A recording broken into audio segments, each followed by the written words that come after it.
I'm reviewing a new Honda, but it's not this one. This is a Pioneer 700.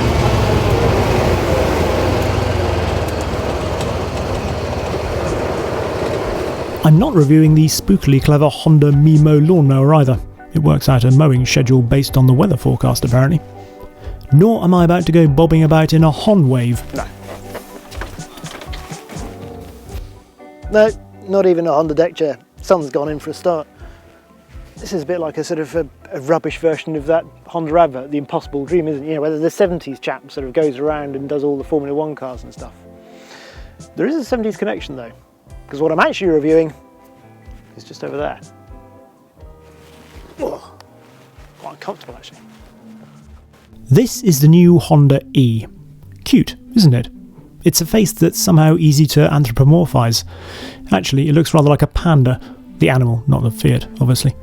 Anyway, as you probably know, the E stands for electric, and underneath this all-new platform is a 35.5 kilowatt-hour battery, powering either a 100 or 113 kilowatt motor on the rear axle. That translates to 134 or 152 brake horsepower, and torque is the same healthy 232 pounds-foot in both variants. This is the advanced model, meaning it has the more powerful motor, dropping the 0 to 60 mph time from 9 to 8 seconds. The advanced also gets 17 rather than 16-inch wheels, which look snazzy but drop the WLTP range from 136 to 127 miles. That's not very far from a full battery, but Honda is very much pitching its first proper BEV as an urban car. Of course, a short journey in a city doesn't necessarily equate to a brief journey, so Honda has tried hard to make the interior an appealing place to spend time.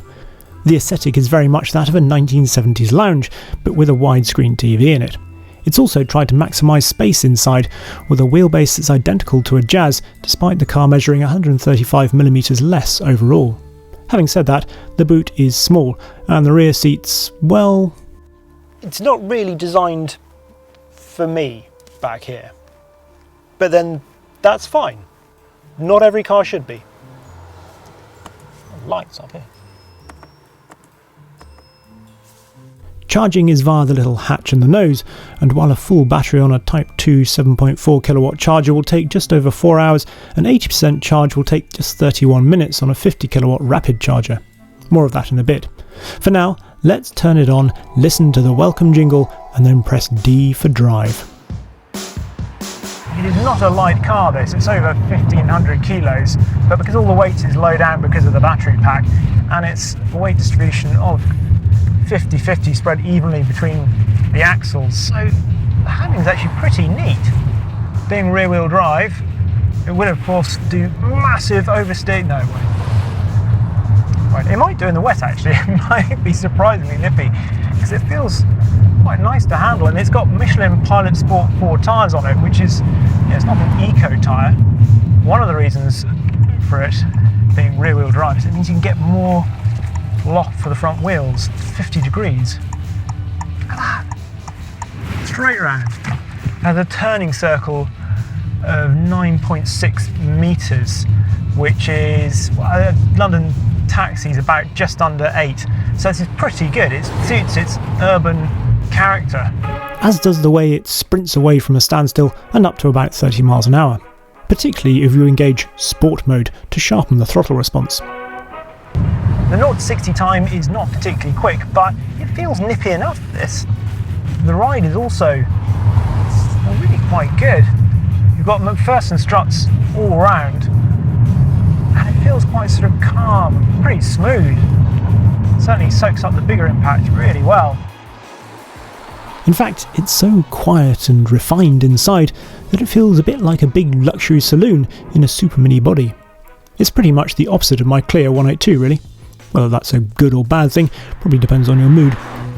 Now, one of the things I do like about EVs is the ability for the one pedal driving. So if you press this button here, it turns it on, and then even better, I can adjust the regen via the paddles on the back of the wheel. So you just need to think of it as being like the paddles in an internal combustion engine car.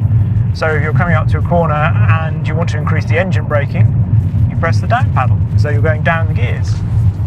As standard in every Honda E, you get these little cameras in the place of wing mirrors, which means you've got screens just here. Now, I'm not used to using screens like this. They seem to work pretty well. I haven't found them too perplexing. The only thing is when I was reversing earlier on through a relatively narrow gap, and it did feel a bit odd looking at the screen, just trying to judge it. I perhaps didn't trust it as I would a normal mirror.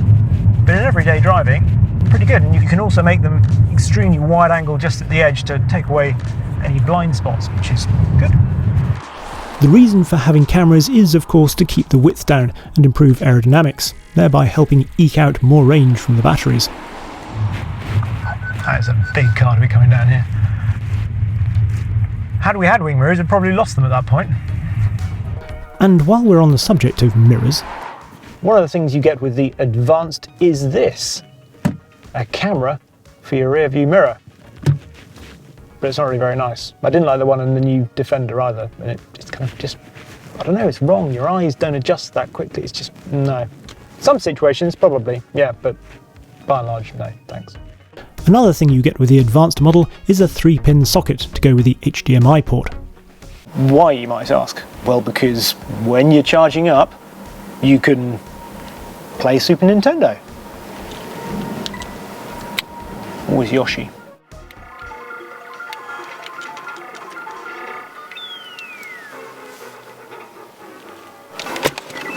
Or, if you're in a more diligent frame of mind, you could catch up on some work, but why limit yourself to looking at screens?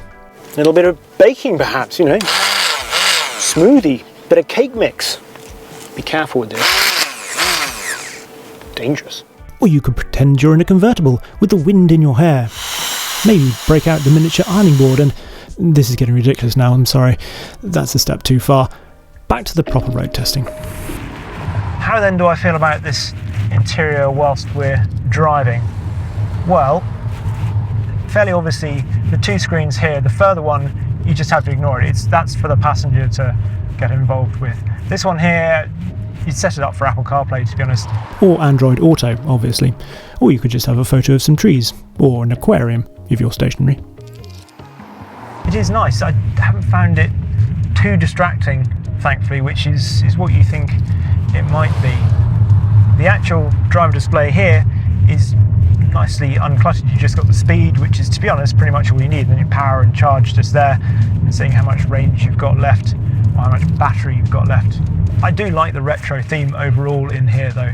This wood, it's an odd mix. It's a bit like sort of being in a modern version, a Resto Mod Trinitron television, for anyone that remembers when Sony did those.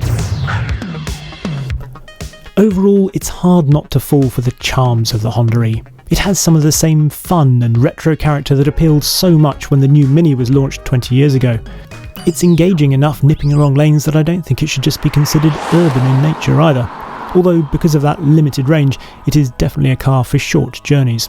The other downside is the rather hefty price, which stands at £26,660 for the standard model and rises to over £29,000 for the Advance.